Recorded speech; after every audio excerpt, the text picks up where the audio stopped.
So let's go from the beginning. So Irwin Data Vault Automation, that's me. I'm the principal engineer. So I started working with Data Vault in about 2012. I work directly with the inventor of Data Vault, Dan Lindstedt. We've been a part of the Worldwide Data Vault Consortium since about 2014. And we have multiple different clients across many different industries using our Data Vault automation and data governance. As far as the products, today we're only going to talk about Irwin Data Modeler and Irwin Data Intelligence Suite, but there is a third product, Irwin Evolve, for enterprise architecture. As far as the as far as Data Vault is concerned, in the Data Intelligence Suite, we have the modules, the data catalog and data literacy. I won't be showing any data literacy functionality in my demo, but just so you know, and I'm sure you know because you've been testing it for a year or so, that is your repository for business policies, business terms, business rules, and associations to the data catalog, and a view onto the actual business. But the actual automation is going to rely majority on data catalog, standard connectors, and smart data connectors. And then the full circle is we get it back into Data Modeler using our Mart server. So the Mart server is the bridge between the two products, and they form one gigantic cycle. All right. So is Data Vault possible? Yes, it's possible. Automation with Irwin Data Intelligence. Now we have to say the by Quest because we are Quest software, Irwin by Quest. We know that the Data Vault methodology, it provides a solution for ingesting multiple different data sources into one central enterprise data warehouse, using multiple layers to onboard data into a raw form into one centralized data warehouse, which provides a business vault to apply business rules. So we have auditable data up until the raw vault. We have the business vault where we can apply soft rules like transformations or business rules. And then we have the actual BI reporting layer, which is called information delivery, which is your star schemas, your BI reporting, and your information marts. Okay, any questions so far? Nope. Excellent. I'm going to keep pushing through. Now, the reason that you want to use Irwin Data Intelligence and automation to generate the Data Vault, for one, is Data Vault is the most scalable, which means the largest type of data warehouse. It is the ability to onboard multiple different data sources without having to break down your existing objects like hubs, links, and satellites. It is an add-only methodology. And so when you have a add-only methodology, instead of hundreds of tables, you have thousands upon thousands of tables. So you actually need a data intelligence product to govern all of those objects because it will become extremely large and get out of hand quite quickly if you start to manage it manually. What Data Modeler will not provide is the ability to add existing objects to your Data Vault model in a scalable solution like this. Okay, so by generating the Data Vault instead of manually, you don't have to ever type in attributes for satellites. As we know, satellites can go from attributes of to 10 columns up to 100 columns. And so the automation is really held into your hash difference calculation, which is the entire row calculated into a single value, which is used to pick up deltas based on a particular business key. Links are created between at least two hubs in order to store a unique list of relationships. And obviously hubs are those unique list of business keys themselves. So how do we get here? I'm going to skip over this slide. It's just a use case of another client. We offer both types of automation. Originally, we only offered this bottom-up sort of technique, which is that model conversion. It's what our competitors solely offer. But basically, every single vendor that was doing data vault automation, they found that you can take a source model and you can convert it to a data vault model, and it looks really cool. It's the fastest route to output. But it is heavily dependent on the source system structure, right? In order to create hubs and links and satellites, you have to have defined business keys, relationships, and attributes. The biggest problem with the bottom-up technique is it requires the naming conventions to be leveraged in the source, and it does not allow for easy integration for multiple different data sources. So the problem is data source 1, we have a table called customer. Data source 2, we have a table called cust. So when we should have one customer hub, we have a customer hub and a cust hub. And that is the limitation of the bottom up. So I will show you an example. I know that there's no real visual here, but the next 2 slides are a visual representation of these 2 techniques. Again, we offer both smart connectors. They are individual smart connectors, the bottom-up smart connector and the top-down smart connector. The top-down smart connector, it is business-driven data vault design.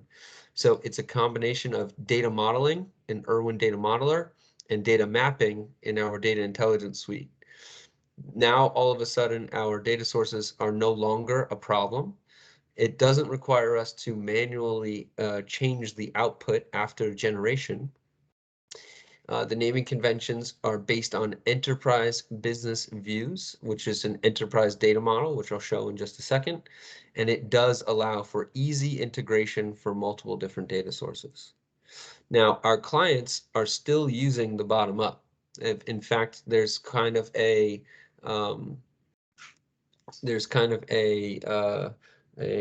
scandal with how people use data vault automation tools. Some people say the bottom up is fine. They create this big mess and then they deal with the big mess later on. Top down approach is creating a data vault by design as opposed to creating a big mess. So here's the visual, okay? So the bottom up approach is metadata driven. We take the source system, which we harvest in our Irwin data catalog. We run it against some algorithm, which is Rapid Data Vault bottom up, and it will generate automated output, which is the generation of the stage table with the hash keys and the load date and the record source. We also generate the lineage for the hash keys, the load dates, and the record source. We also understand what type of objects that we create. Sometimes we create hub and satellite. Sometimes we create link, hub, and satellite. Sometimes we create link and satellite. Okay. Any questions on bottom up? Nope. Okay.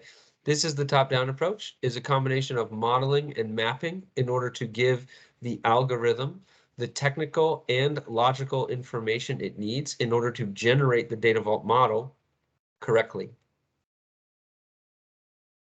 Does that make sense? Yep. Okay, go ahead. All right, cool. So let's keep going.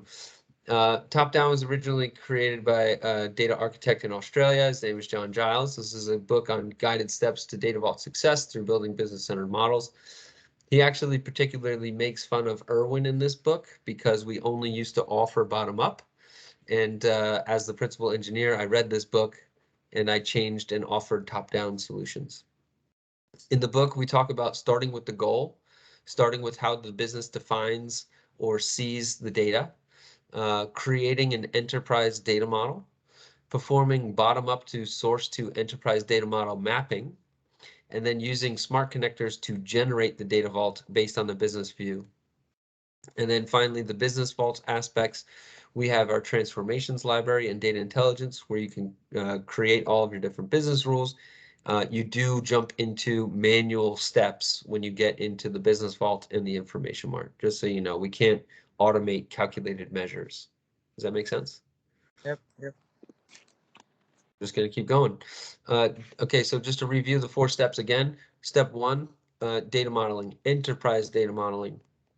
Starting with concepts, what is the name of the entity? Does it have a business key? And does it have a relationship? Objects that you create with a business key will drive hub generation. Objects that you create with relationships and no business keys will create link representations. And objects with a combination of the two, business keys and foreign keys, will create both a link and a hub. Now, the whole key here is that any attributes that you map to any of these objects, they drive satellite generation. And so it looks something like this. So on the left side, you have the physical data source, which is brought into the data intelligence suite by a standard connector. On the right side, you have a enterprise data model container or entity that has not only the mapping of the actual business key, and again, you can have business keys. You can have as many, if it's what is it called? A composite key, multiple keys that make up the granularity of the unique business key. You can do this. You just have to keep those data sources in mind.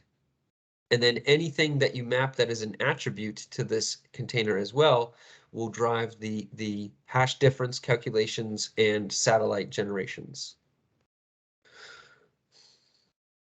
Okay, makes sense. Okay, makes sense. Okay. All right, step 3, using the smart connectors to generate the data vault. So we have both options for staging and no staging. If you do not want a staging area, like a lot of our clients, they have a particular data flow where they go source direct or they go source to landing and then landing to hub, link, and satellite. We offer both, but we recommend the Data Vault Alliance best practice in creating a Data Vault specific staging area. When you do this, the staging area in Data Vault allows you to align all of your hashing in one particular technology, derive the hash, and then you can use the staging area as the source of the actual raw vault. And that will allow you to apply those template inserts like hub load or link load or satellite load. So I'll show you that. But this is just an example of a staging mapping where we took a business key, regardless of what the source was. We used the top-down connector to map MANDT to my line item hash key. And so it generates the hub hash key, link hash key, stub hub hash keys. Stub hubs are hubs populated from different data sources. Obviously, your hash difference calculation, which is your aggregate full row, and then load date and record source as best practice. We have very tool universal solutions. So this is, I think, char 32. So I'm going to guess this was Oracle to SQL Server, or maybe this was Teradata. I think this was Teradata to SQL Server. But regardless, we have options for the naming conventions at the table level, the column level, the data type. All of this is customizable within the Smart Connector. Step 4, your introduction to the Business Vault. I don't have Business Vault as part of the demonstration, but you have our transformations repository. You can create hard rules as well as soft rules. And then in the Business Vault objects, you can apply them to the mappings and you can govern all of your different business rules that are actually taking place on the data. As far as the data intelligence suite, this is just to show that we've done solutions for all of these different technologies in regard to Data Vault.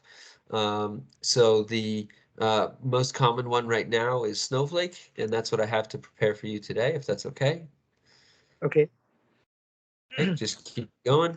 We have a single price for smart connectors for Data Vault. So this is a raw vault bundle, we call it. It's a single SKU, so it's a single price.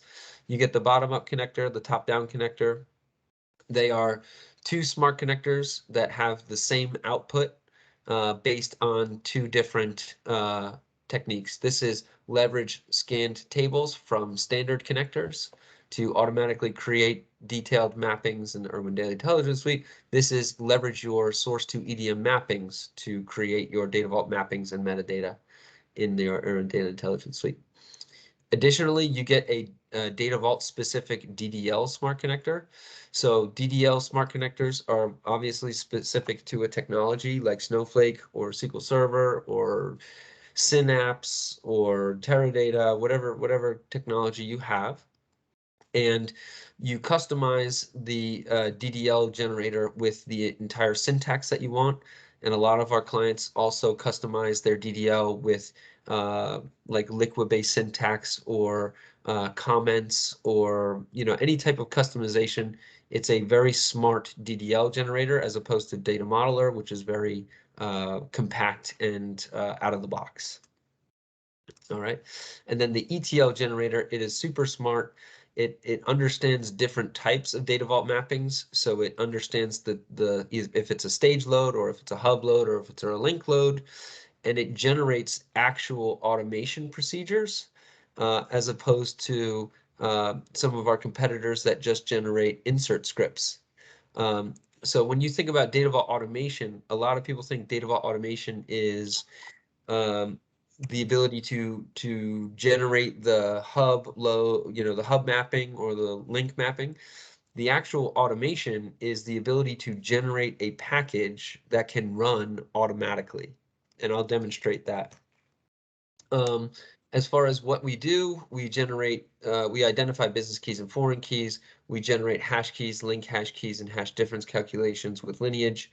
We auto-generate your timestamp and record source.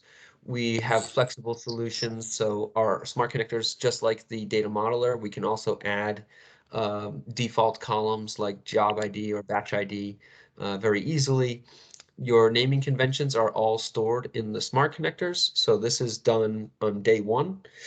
We'll say, okay, what do we want our hubs to look like? What do we want our links to look like? Our hash keys and our load dates, the data types and so on. So we'll create a best practice for all of the naming conventions and data types on day one. And your first two smart connectors, bottom up and top down, are ready to use on day one as well. Your DDL generator, we say agnostic. It should be tool universal, but apologies, it says tool agnostic. So your DDL generator will be specific to one technology, and your ETL or ELT generator will be specific to one technology as well. And they take the source to target mappings and they generate orchestrated processes. And then finally, long story short, Irwin Data Intelligence Suite is first and foremost a data governance product. So when you generate the metadata and mappings with our smart connectors, you automatically are governing them underneath our Data Vault umbrella. All right, that's the end of the PowerPoint. Is there any questions so far? Nope. Keep going. So first we'll talk about bottom up. Bottom up is the ability to take a model in their normal form. And this is the quick demo that, again, some of our competitors will show as their only offering. The model mart here, Irwin Mart server, if I log in, it is our bridge between the two products. So what I can do here is I can create a new job, and the job will allow us to select any type of model that has been saved in our mart from Irwin Data Modeler. So here, if I wanted to connect to the mart, I will go connect here. I will give my password, and then what I can do is I can save as, and I can save this to the mart.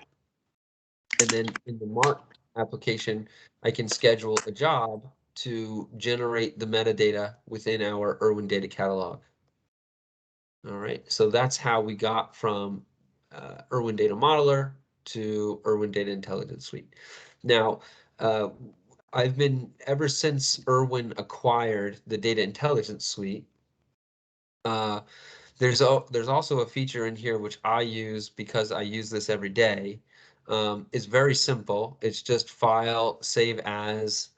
It's an XML export standard, and it is a metadata manager standard connector. If I were to go here and I was to edit, let's say, an existing environment,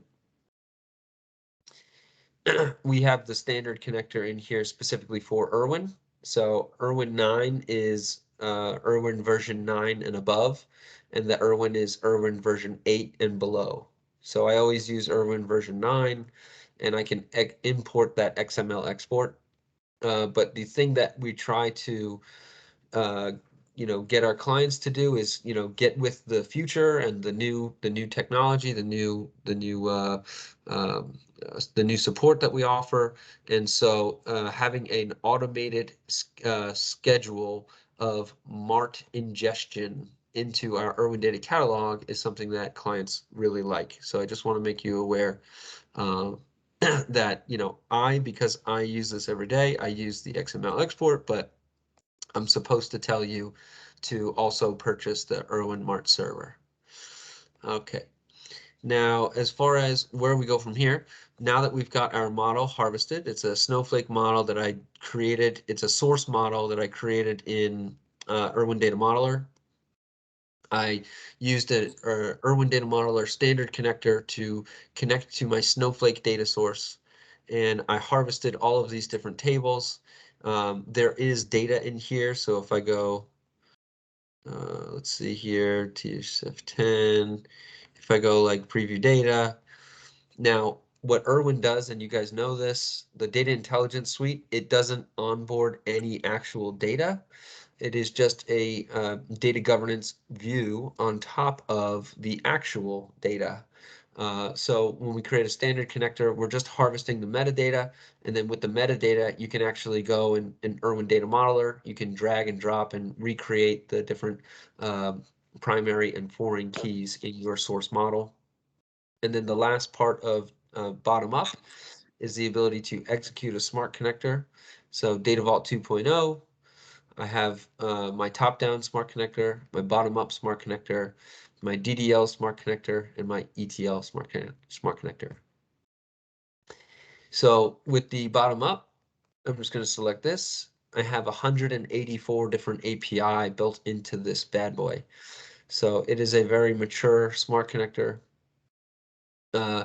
It's got again, like I mentioned, 184 different API, which go from the mapping level, table level, column level, for all of your different data types, and then and columns. And then again, you can customize this to have additional columns and their naming conventions and their data types as well. Some of the other functionality in here, obviously we support any different type of hash type.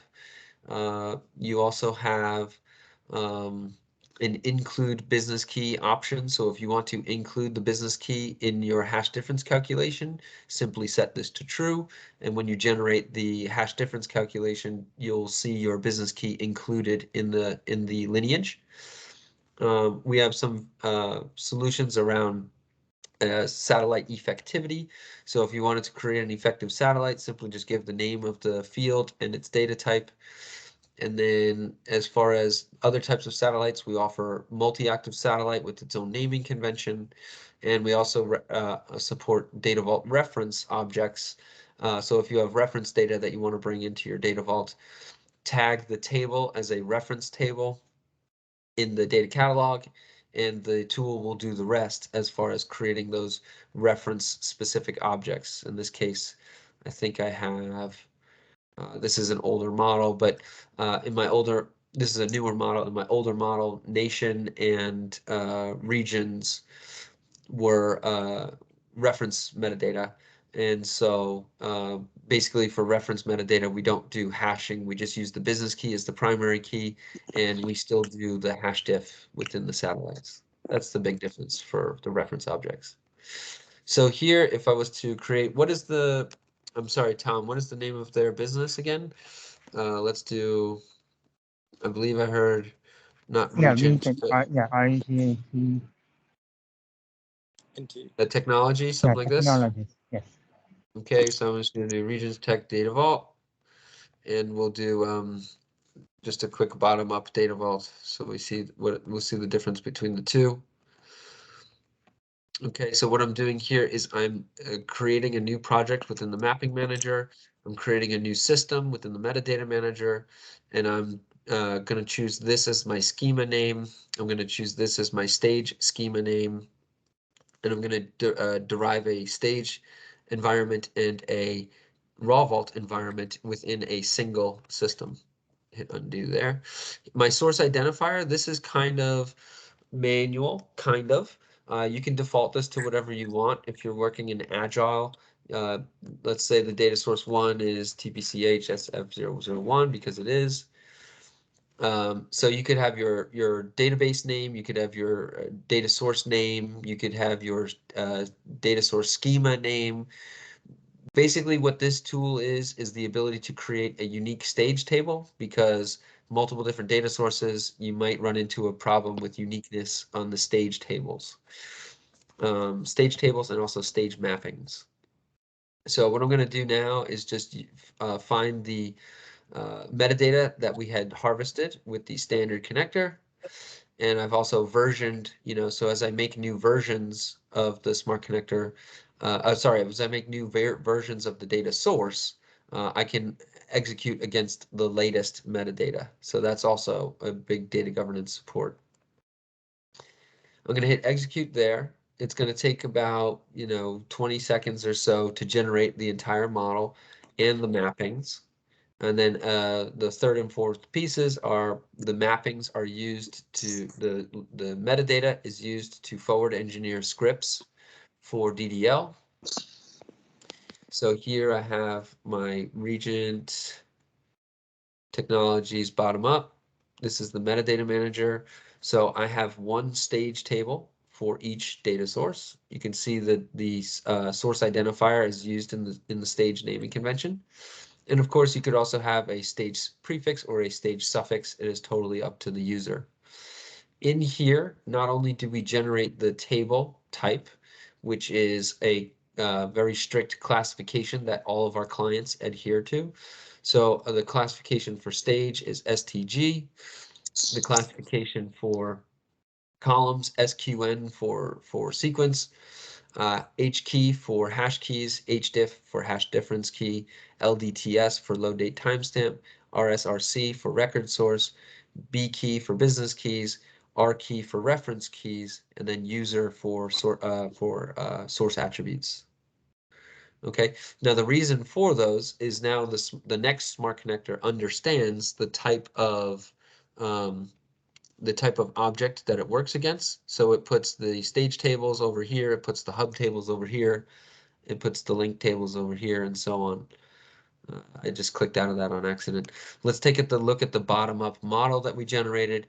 Obviously, you have your quick bang model conversion, where over here I have a link satellite, I have a link, I have a particular hub, I have a satellite, and now with all of this metadata, I can execute the next smart connector. But before we go into the DDL and DML generation, I want to show the process for top-down. So, all right, so now we're in the top-down approach. Again, the top-down approach is going to use modeling to design we call it the spine or the backbone of the data vault, instead of being limited to the source tables. Okay, so over here, the concepts are, again, entities that contain a business key or multiple business keys drive hub and hub satellite generation. Actually, if I bring up a user guide, and we'll go the top-down user guide. Okay, so in here, you've got your enterprise data model, you've got your metadata tagging, you've got your source to EDM mapping, and then you have your default behavior. So here, condition 1, hub and satellite. If you have an object that has a business key, you can generate a hub with a business key and a satellite off of that particular existing or not existing hub. Condition number 2 is a combination of the two. Relationships plus business keys drive link plus hub generation, and the satellite hangs off of the hub. So if you look at an example, you have a combination of a business key and multiple relationships. You generate a hub for the business key. You generate the hub satellite off of that hub. You generate a link, and then for all of the other objects besides, you generate what we call stub hubs. So hubs without satellites. So you'll take the same data source and you'll populate those hubs with the opposite data source. Then finally, the last one is very simple. Link and link satellite. It's the ability to map to a container with at least 2 relationships and no business keys. Even though those business keys are business keys, even though those relationships are business keys of other hubs, what we'll do is anything mapped to these relationships will populate those hubs, but the satellite will hang off of the link instead of the hub. Mm. So in enterprise data modeling, you really talk to the business. You say, we have this data vault approach. We're going to actually be able to prove or create the report in BI reporting that we need for the business by actually asking the business, what are the different business entities or business keys that are needed in order to define this report? And then you start enterprise data modeling. You have a scalable solution which provides you, again, with those 3 different options for what a container should be. The naming conventions of the data vault objects that are created are based on the naming conventions of your enterprise data model. So even though it's a logical task, there is semi-physicalness to it. We do need to define the data type of the business key that will actually, in this case, it's an integer, but it is actually incremental within the actual designed data vault. So that's something to keep in mind. It is a semi-logical, semi-physical enterprise data model. We're going to use the model mart to harvest the enterprise data model into the data catalog. And then as you add additional containers over time, your model mart will automatically harvest them within our Irwin Data Intelligence Suite. So there is your scalable solution. The actual mapping process is a pain in the butt. Not gonna lie. We do have multiple different options for mapping, but I'm going to show just a quick one on how we do this in the fastest possible way. Okay, it is drag and drop. It is the mapping manager.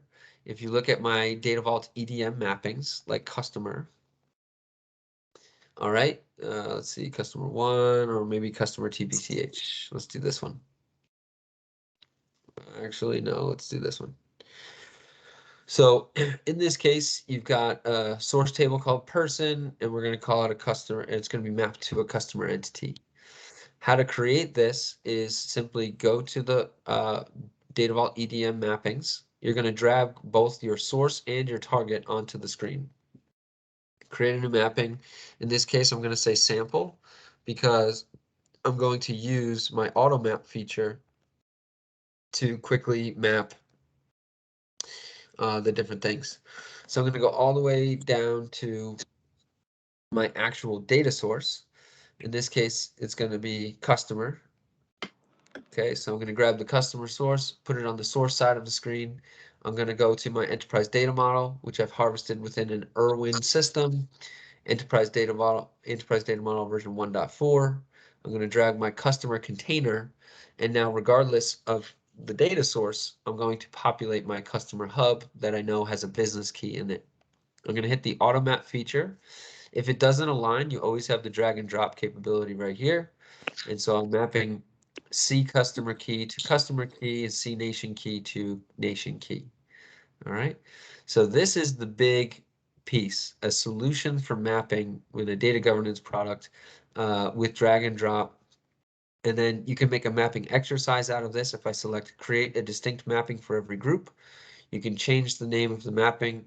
So this is going to be my RT EDM. All right, so customer RT EDM. And now I can add another group and I can create another source to EDM mapping. All right, with your source to EDM mappings now complete. Okay. You also have your attributes. Your attributes can be added. There's multiple different options. There's also your graphical designer. So your graphical designer here, if let's say that I had missed something, I can always edit the mapping. I can delete this particular row, and then I can drag over. This is actually a terrible example, but there we go. You have drag and drop like this, And then the most common one is what people are most comfortable with, which is the mapping specification grid, where you can edit the mapping, go into the source table. Okay, so in this case, let's go like bank account, let's go like satellite.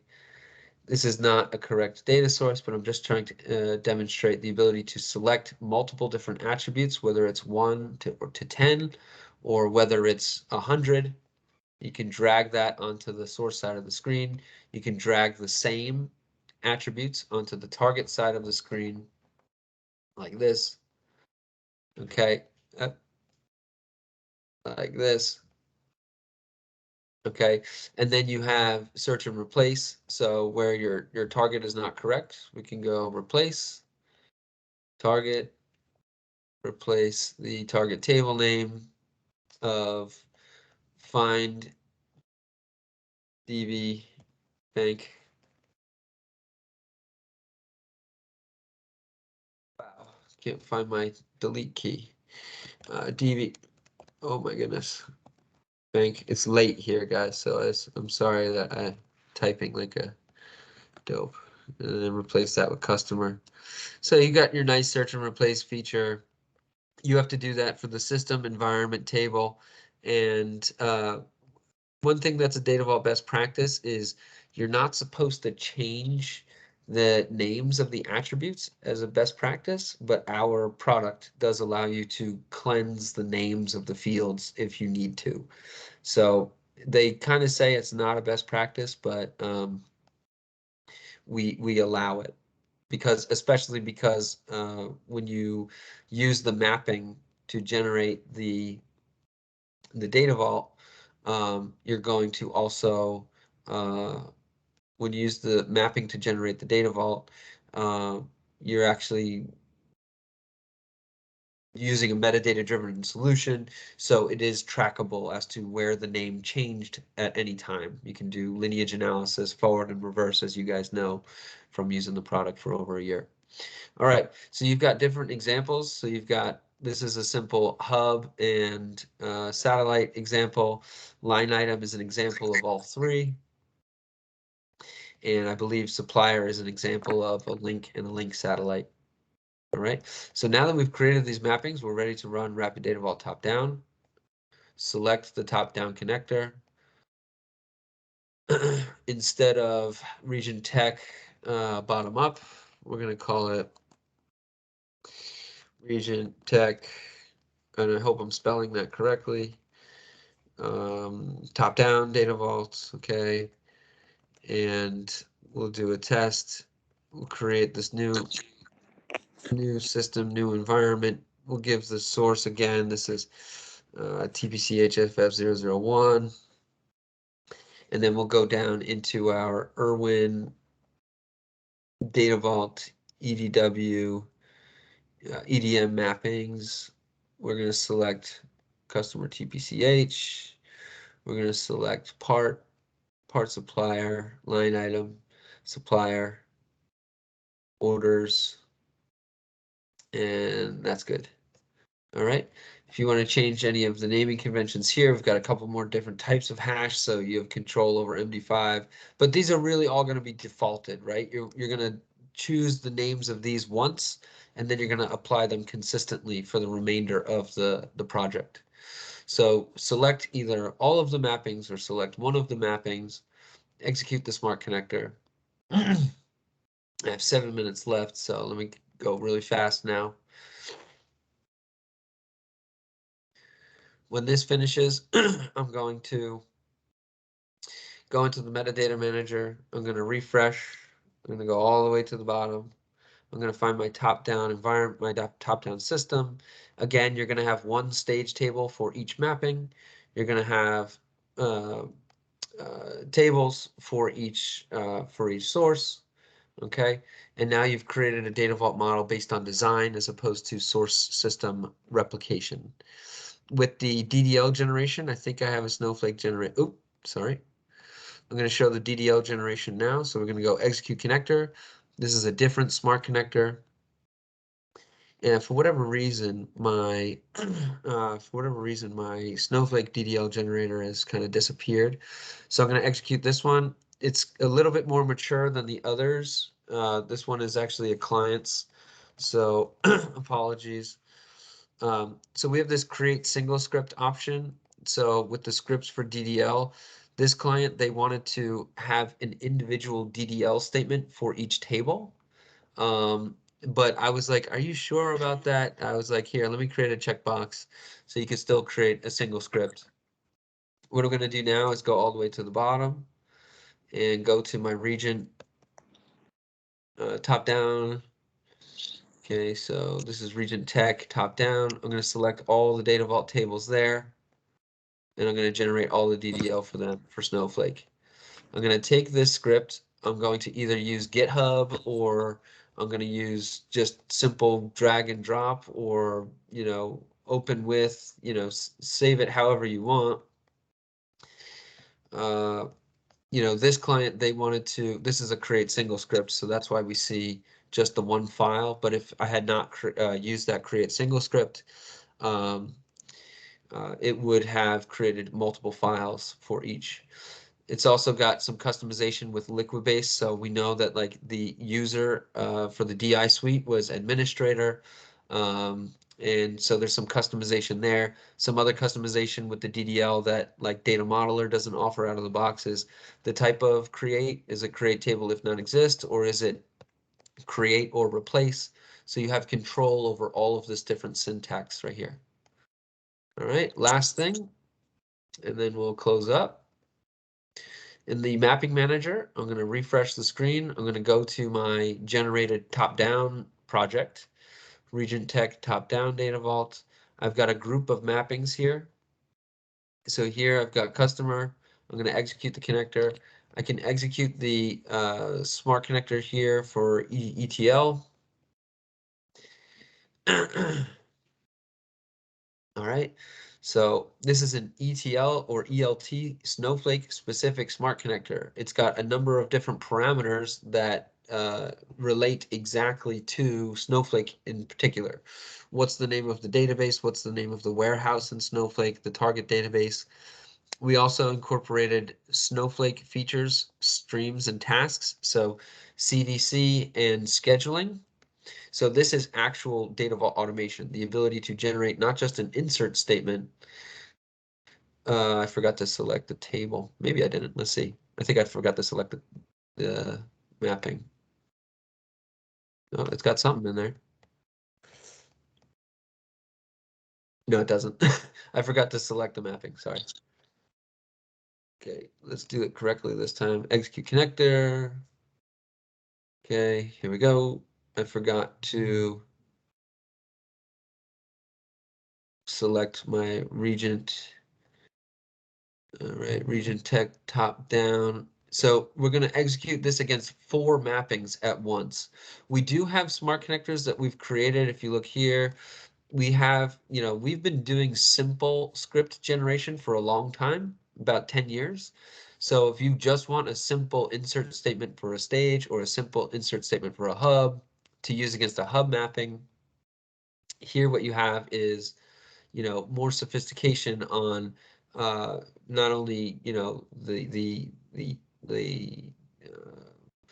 data source and the hash key calculations and so on, but you also have very rigid load types. So this is what a stage load looks like.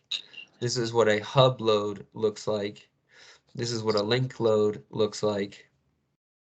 And this is what a satellite load looks like. Now, on the mapping specification side, you also have documented, you have a mapping with documentation. So we understand what type of mapping is because the target table class is SAT. And we know what type of column it is because of the classification, hash key, load date, hash diff, record source. And so the classifications allow us to create those repeatable load patterns. And then the actual calculations here, this is the source column, this is the hash key. The hash difference is going to be an aggregation of all the attributes, and it's going to be the source of the hash diff, so that when we go to create the where clause for the insert, it has all of the information it needs to create that pattern. So I'm over here. I'm going to select this. I'm going to say this is. Let's change this to 2 so I can prove that I'm not cheating. We're going to execute this. So we just took the 4 mappings. We created a Snowflake script called a orchestrated Snowflake procedure. It's a combination of Snowflake streams, tasks. I'm just going to copy this and bring it into Snowflake. So this is your other option. If you wanted to integrate GitHub or any sort of file management, we have smart connectors for that. Here, what we've done is we put a stream on top of the source table for CDC, inserts, updates, or deletes. We also put a view on the source with a derived change flag, 0 or 1, 0 if not new, 1 if inserted, updated, or deleted. We're going to join on the business key and the change flag. And then we're going to create a task for the stream. Every 2 minutes, I'm going to ask the stream if it has data. And if it does have data, I'm going to call a stage stored procedure. Going down past the rest of the tasks, we have our stage stored procedure. You know that Snowflake, they only offer stored procedures with JavaScript. So we've embedded our JavaScript smart connector to generate JavaScript for Snowflake. Create or replace procedure, that's a hard code right there. All right. Then the variables are extracted from particular points of the mapping. So what was the source, what was the target table name, what was the target schema name, what is the target database? We're also implemented the logging natively in Snowflake as well. And then down here you have the actual embedded SQL, Snowflake SQL. So here we've done the hash key calculation, customer hash key, link hash key, nation stub hub hash key, and then your long hash difference key. And then finally, in order to achieve, I know we're 2 minutes over, I'm sorry. In order to achieve parallel loads, the tasks, once you insert into the customer, if you have your link load or your hub load or your satellite load, you can see here that the after statement, they all execute after the stage load. So if you go past the stage stored procedure and you show the hub stored procedure, this one, it's got a merge instead of an insert because Snowflake has no referential integrity. So it only inserts when not matched. It kind of locks the table, so you make sure that you don't insert duplicates into your hubs. Same technique with the link. We use a merge instead of an insert. And then finally your satellite, insert into, and then here's your generic where clause, left outer join based on the hash key, the max load date, and the hash diff. Wow. So you execute this entire script, and then it is running 24/7. That is Data Vault automation. Wow.